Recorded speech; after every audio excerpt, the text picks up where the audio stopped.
Hidden camera ఉందా? Hidden camera ఉందా? Camera చూపించు, కెమెరా చూపించు తమ్ముడు, కెమెరా చూపించు, చూపించు సాయి, కెమెరా చూపించు. Show me the camera Sai. Light bulb పట్టుకున్నది హిడెన్ కెమెరా అంటే ఎట్లా సాయి నువ్వు? Boss very simple. ఒక్క నిమిషం, కావాలని డైవర్ట్ చేస్తున్నాడు. I want answer the question. కావాలని అడిగాడు, నేను సమాధానం చెప్తాను. వాళ్ళలాగా పారిపోయే బ్యాచ్ కాదు, వాళ్ళలాగా పరదాలు కట్టుకుని తిరిగే బ్యాచ్ నేను కాదు, వాళ్ళలాగా పరదాలు కట్టుకుని తిరిగే బ్యాచ్ కాదు, వాళ్ళలాగా పారిపోయే బ్యాచ్లు కాదు, వాళ్ళలాగా దుష్ప్రచారం చేసి పారిపోం. సొంత బాబాయ్ని లేపేసి మా పైన ఆరోపణలు చేశారు. హిడెన్ కెమెరా ఇప్పుడు వాళ్ళకి కావాలని ఆరోపణలు చేస్తున్నారు. ఎక్కడుంది హిడెన్ కెమెరా? Straight question. ఎవరొకరు నాకు చూపించండి hidden camera, then I will take action. No questions on straight. అరే లైట్ బల్బ్ పట్టుకుని హిడెన్ కెమెరా దాంట్లో ఉందంటే ఎట్లా స్వామి? అని దాన్ని కావాలని కొంతమంది మీడియా అవుట్లెట్లు కావాలని దుష్ప్రచారం చేస్తున్నారు. నేను దాన్ని ఖండిస్తున్నా. వాస్తవాలు తెలుసుకోండి. I will stand for it. I will take action. ఎందుకు తీసుకోనండి? ఏం అక్క చెల్లెలు చెప్తే నాకు బాధ ఉండదా? భలే చెప్తారు మీరు. అరే జగన్ లాగానే అక్క ఇద్దరు చెల్లిని మెడబట్టి నేను బయటికి ఎంటేలేదే, తల్లి నేను బయటికి ఎంటేలేదే, మళ్ళా నాకు తెలీదా బాధ, ఆవేదన? సో మీరు దయచేసి వాస్తవాలు తెలియకుండా ఆరోపణలు మటుకు నా పైన చేయొద్దండి. I want to be very clear on the subject, please. ఏదన్నా చాలా ఉన్నాయి కదనా. ఇప్పుడు మద్యం కేసు ఉంది, ఇసుక కేసు ఉంది, సినీ నటి కేసు ఉంది, భూ అక్రమాలు పెద్ద ఎత్తున వాళ్ళ బ్లూ మీడియా మిత్రుల విలేకరుల పేర్ల పైన కూడా మార్చుకునే ఉన్నాయి. అయినా నేను బయట పెడతా, మాటలు ఏం లేవు. అయినా తప్పుదారి పట్టించడానికి ఇది చేశారు. నేను నేషనల్ మీడియాతో కూడా అడిగా. ఇప్పుడు మీరు హిడెన్ కెమెరా అన్నారు, ఎక్కడొచ్చిందంటే లేదు అక్కడ ఎవరు ఇచ్చారు అంటే వైకాపాలు పంపించారు, దొరికిపోయింది, ఏదో అయిపోయిందని. ఎక్కడుందంటే ఎక్కడ ఎవరు తెలియదు, కెమెరా ఎక్కడుందో ఎవరు తెలియదు. వీడియోలు ఇప్పుడు 3000 వీడియోలు బయటకు వచ్చినాయి అంటున్నారు. 2000 వీడియోలు బయటకు వచ్చినాయి. ఎక్కడుంది వీడియో అంటే ఎవరు చెప్పట్లా. ఒక వీడియో ఎవరి చేతులు ఉందో లేదు. ఆ పిల్లల ఫోన్లు అన్ని కాన్ఫిస్కేట్ చేసాం. All phones have been confiscate. ఒక వీడియో లేదు. నేను నాకు లేని దానికి ఎట్లా సమాధానం చెప్తా నేను? ఇష్యూ జరిగింది కరెక్ట్, నలుగురు మధ్యలో ఏదో ఇష్యూ ఉంది. It is love story between 4 people. దానికి what ever action it's be taken will take, అధికారికంగా విల్ టేక్, నో ప్రాబ్లం. కానీ కెమెరా లేదు, వీడియోలు లేవు, తీసుకొచ్చి నన్ను అడిగితే నాకు ఏం సమాధానం చెప్తా? Straight question.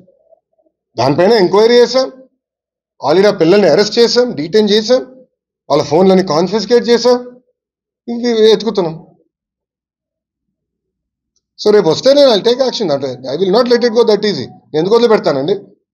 ఇప్పుడు ట్రిపుల్ ఐటీ న్యూస్ వీడియోలో ఇష్యూ జరుగుతుంది, నేను కమిటీ వేసి పంపించా.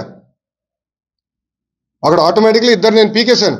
వాళ్ళు ఎవరు? వైకాపాలు పెట్టిన మనుషులు. తెలుసా మీకు? అది మీ బ్లూ మీడియా వాళ్ళ మనుషులే వాళ్ళు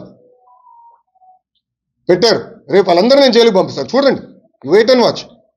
పిల్లల ఆరోగ్యంతో ఎవరైతే చెలగాటాడో వాళ్ళందరూ జైలుకి వెళ్తారు. You wait and watch. నేను ఎందుకు వదిలి పెడతాను ఈజీగా? నేను విద్యాశాఖ మంత్రిగా నాకు ఉండదా బాధ? వాళ్ళు నా బిడ్డలు కదా, నేను ఎందుకు వదిలి పెడతాను? గ్యారెంటీగా రేపు పంపిస్తాను. నేను రాత్రి నాకు రిపోర్ట్ వచ్చింది. నేను రాత్రి 7 ఈ గొడవలో కూడా నేను ట్రిపుల్ ఐటీ ఇష్యూ నేను వదిలిపెట్టలా. నేను రాత్రి నాకు కమిటీ పంపించా, హైయర్ ఎడ్యుకేషన్ సెక్రటరీ గారు వెళ్ళారు, నాకు నివేదిక వచ్చింది, చాలా కఠినంగా యాక్షన్ తీసుకున్నాను. I will not leave it.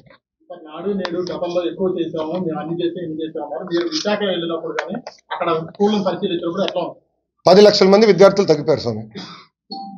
గత ప్రభుత్వం చేతగాంతనం వల్ల 5 సంవత్సరాల్లో 45 లక్షల మంది విద్యార్థుల నుంచి ఈరోజు 35 లక్షలు పడిపోయింది. ఎందుకు పడిపోయిందో చెప్పండి? ఎందుకు పడిపోయిందో చెప్పండి? ఫండమెంటలీ అది క్వశ్చన్. నేను అధికారులందరినీ అడిగేది అదే. ఇన్ని డబ్బులు ఖర్చు పెట్టామంటున్నాం, ఇన్ని యాక్టివిటీలు చేసామంటున్నాం, ఎందుకు 10 లక్షల మంది విద్యార్థులు ఈరోజు ప్రభుత్వ పాఠశాలలు తగ్గిపోయారు అనేది సూటిగా నేను అధికారులు కూడా ప్రశ్నించాను. దానిపైన నేను సమీక్ష చేస్తున్నా. అనే ఏదో డిజిటల్ బోర్డులు పెడతాం కాదు, రంగులు వేసుకుంటాం కాదు.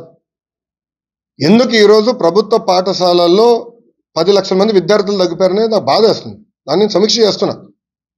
ఇప్పుడు డిజిటల్ క్లాస్ రూమ్స్ ఈయన కనబెట్లా, అది బాబు గారు ఉన్నప్పుడే చేశారు. టేబుల్స్ కూడా బాబు గారు ఉన్నప్పుడే చేశారు. ఈయన కొత్త కనిపెట్టింది ఏం కాదు ఈయన. కానీ ఈరోజు ఎక్కడ అలా బాధ వేస్తుందంటే, ఫస్ట్ ఆఫ్ ఆల్ గతంలో ఉన్న 2 విద్యాశాఖ మంత్రులు బేసిక్ సిస్టమ్స్ కూడా పెట్టుకుని పోయారు. అసలు స్కూల్లో ఎంతమంది విద్యార్థులు ఉన్నారు మాకు తెలియలేకపోతుంది. అది కంట్రోల్ చేసినాక నాకు టైం పడుతుంది. మిడ్ డే మీల్ పేమెంట్స్ ఇవ్వలేదండి. బ్లూ మీడియా గగ్గోలు చేస్తుంది. మీ నాయకులు మిడ్ డే మీల్స్ పేమెంట్ ఇవ్వాల. గుడ్లు పేమెంట్ 4 నెలలు బకాయిలు, చిక్కీ పేమెంట్లు ఒక 6 నెలలు బకాయిలు. పాపం ఎండిఎం వాళ్ళకి రావాల్సిన డబ్బులు పెండింగ్ పెట్టారు. ఆయాలకు రావాల్సిన జీతాలు 6 నెలలు బకాయిలు. మళ్ళీ ఎట్లా చేస్తాం? నేను వచ్చి సెక్రటరీ గారు తలపైన కూర్చుని నేను విడిపించుకున్నాను. నాకు ఏది గుడ్లకి bills, chikki bills, MDM bills అన్నీ సిస్టమేటిక్ చేస్తాను. మీరు చూస్తారు, నేను వదిలిపెట్టాను. నేను ప్రైవేట్ పాఠశాలలు కాంపిటీషన్ ఇవ్వబోతున్నా. You wait and watch boss.